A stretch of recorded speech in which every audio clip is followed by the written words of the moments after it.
Michelle Motherway, and I'm a Mountain States girl who happens to live in Lander, Wyoming. I'm a dog mom to Boo Pug from Wyoming Pug Rescue, one of the many hats I wear, and the big dog Vindy, who's terrified of everything. I'm a godmother and an auntie, and I have a side hustle. I sell LuLaRoe clothing live on Facebook. Check me out. I was a paramedic for a long time, and I'm currently a registered nurse. I am in the people business. At the moment, I just happen to sell groceries. I never thought I'd be back in Lander. I left promptly after I graduated high school in 1990. I wanted a bigger town. I wanted some adventure. I had wanderlust. All of those things brought me to my career as a paramedic, which I loved. I loved rescuing people from the consequences of their own actions. One of my most profound moments in life, and the one that I'm going to talk about a little bit here, happened in 2005. On August 29th, 2005, a little storm called Katrina made landfall on the Gulf Coast.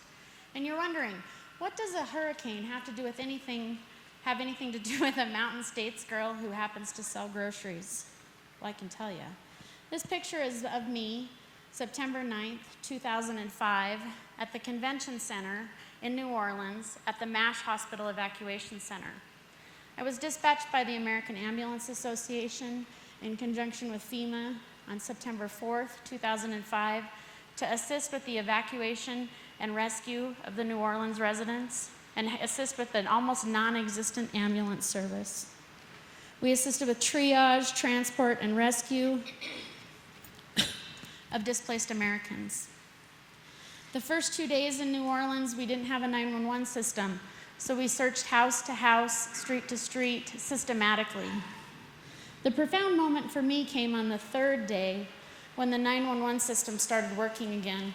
It was the most overwhelmed I've ever been in my whole entire life. It was a problem I didn't know how to solve, and it was a catastrophic event for so many people. When we logged onto the dispatch system and said, "We're ready for service," dispatch said, "Welcome to your day. You have 927 911s holding." There were 4 ambulance crews with me that day. Over 900 people calling for help. Over 900 people needed me and my 3 other compadres to come and save them from whatever had happened to them. Thankfully, in EMS and in the services, we have this wonderful system called triage. And we're able to determine who needs help first. So the guy who called because he'd run out of Bud Light and couldn't figure out why his power hadn't come back on yet could go to the back of the line, and the person who had just been stabbed could get one of the 4 ambulances. I've never felt so overwhelmed as I was at that moment to realize that there was 900 people that needed my help, and I had no idea how to find the end. 5 lessons I learned from Katrina: you can never have enough socks. Southern hospitality is amazing. No matter what time we got back to the barracks, see, it wasn't safe for us to be in the city during the night, so we'd get back late at night and early in the morning. There was always someone there to feed me a hot meal and offer to do my laundry. In a crisis, people crave and demand strong leadership. They want a charismatic leader, and they will follow them even if they know they're faking it. Gather your resources, gather your help, and in a crisis or a situation like this, do something to help, do anything to help, just do something, don't just stand and watch. And triage, the concept of triage can get you through almost any problem in life. I'm going to jump back a few years, as you can tell by the car. Right after World War II, my grandfather, who's pictured here, is Frank Dussel, Mr.D. He started the Mr.D's Food Corporation in 1946 in Thermopolis, Wyoming. In 1985, the year the U.S. Steel Corporation closed the iron ore mine here in Lander, Wyoming, and my father found himself without a job. My parents, Joe and Bonnie Motherway, purchased the Lander location. That situation was simpatico for a very long time here in Lander, with a big box store and my parents owning the Mr.D's. I moved on in the 90s, as you know. I was a Mountain States girl. I lived in Montana. I lived in Colorado. I was a photographer, a paramedic, later became a nurse. I believe that in about 2008, that big box giant did some math. They did some projections, they did some investigation, and they determined that a town the size of Lander, 8,000 people, really could be and should be a one grocery store town. They flew in executives, and they stood in local businesses, and they took bets and placed wagers on how long it would take to put businesses like ours out of business. They built a 45,000 square foot, $12 million building in a town of 8,000 people with the purpose of being a one grocery store town. That giant came after us in a ruthless and predatory manner. They ran a grand opening ad, which usually is about 2 weeks, for 18 months. About halfway through that, my mom called and said, "Michelle, I'm tired. I need help. I don't know if I can win this war. And if you want to be part of our family business, you need to come home." So I did something at 40-something years old, a woman never tells her real age, that I swore I would never do. I moved back in with my parents. And yes, they gave me a curfew of midnight. My task, as I knew it, was like any other task that was a monstrous task, was to find the problem, fix the bleeding, because everything in my world up to that point had revolved around medicine, to triage the situation.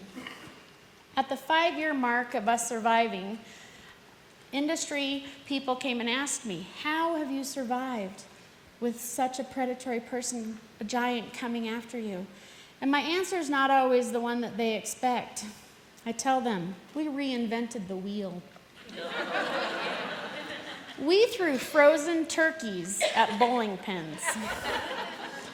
We business partnered with social media experts and did epic things on Facebook. We did business with integrity, which is what our business model is, serving Wyoming with integrity. Which means the price on the shelf is the price at the register. If it's 10 for $10, one item costs $1. There's no tricks, there's no gimmicks. And everyone gets the price, there's no special club. We did everything and anything locally. We sold everything locally, we tried everything local, we brought in local produce, local meat, we did everything locally, and we talked about it. Most importantly, we had fun. And we never took ourselves too seriously. I talked some more. I talked until I was blue in the face. I reminded people that when you have $1 and you spend it at a local business, 70% of that dollar stays in a local business. When you spend that $1 at a big box store, a giant, 20% of it stays in the local economy.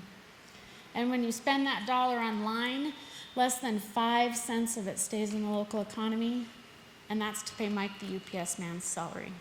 You know Mike, so shout out to him. We struggled. We laid off staff. We cut profit margins. We switched warehouses. We found problems and we fixed them. We triaged every idea, every practice, every choice. Is it a black idea? Is it a bad idea? Is it dead? Do we need to shelf it? Is it not profitable anymore? Is it a yellow idea? If we throw all of our resources at it, and can we make it breathe again? Can we make it profitable again? Should we spend some money on it so that it makes us money? Is it a green idea? If we give it wings and tell it it's doing a good job, is it going to be amazing for us?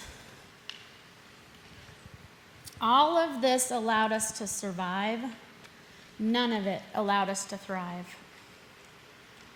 That moment came as a full circle for me, and it came in the form of a flood. Lander flooded. We had a 100-year flood, 1,000-year flood, whichever you want to call it. I don't know which one it is. And I knew exactly what to do. I knew what to do, not because I'd been at Katrina, but I knew what to do because I'm a decent human, and I fed people. I knew what to do, and we fed people. We wore our Mr.D's uniforms, we drove our Mr.D's van, and we went out and we fed them hot food, cold food, whatever they needed. We brought them socks, and we told the rescue workers, thank you. And we told the people that had flooded, if you need food, we have it for you. We continued to do that throughout the effort. And at the end of it all, when the waters had subsided and everything got back to normal, I cooked 40 turkeys and made turkey sandwiches in our parking lot for 3,000 of our closest friends. And we did that for free. And we did it to remind people that we are Lander, that we're thankful, and that we're a community. And communities stick together. And we are the center of that community. We continued that. Thank you.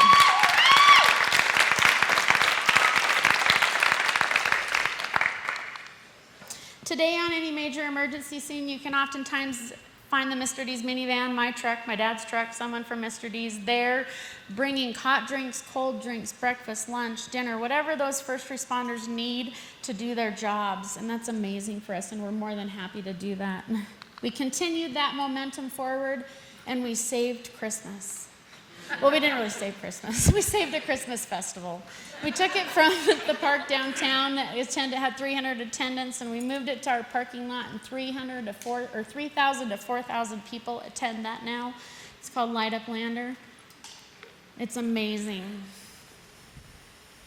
We created a parade. This year, there were over 6,000 contacts for our Light Up Lander parade, and it starts in the Mr.D's parking lot. And the whole entire time I'm doing this, I'm saying thank you for voting with your dollar. And if you vote for a Main Street business, Main Street does not die.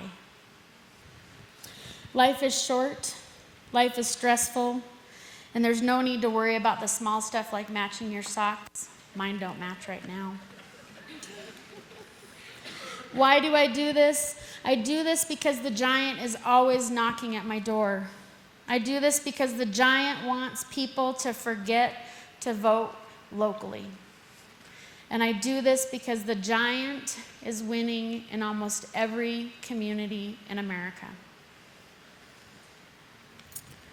My advice is do not fear the overwhelming obstacles in life. David killed Goliath with one smooth, well-placed mountain stone. It's your journey, it's your story, it's your rock, it's your walk. We remember the struggle every day. We remember that we are David in this story. We're thankful each day for each customer and each vote. We open our doors every day by the grace of God and the grace of God alone. Choose your battles, friends. Gather your resources. Triage your issues. And slay your giants. Thank you.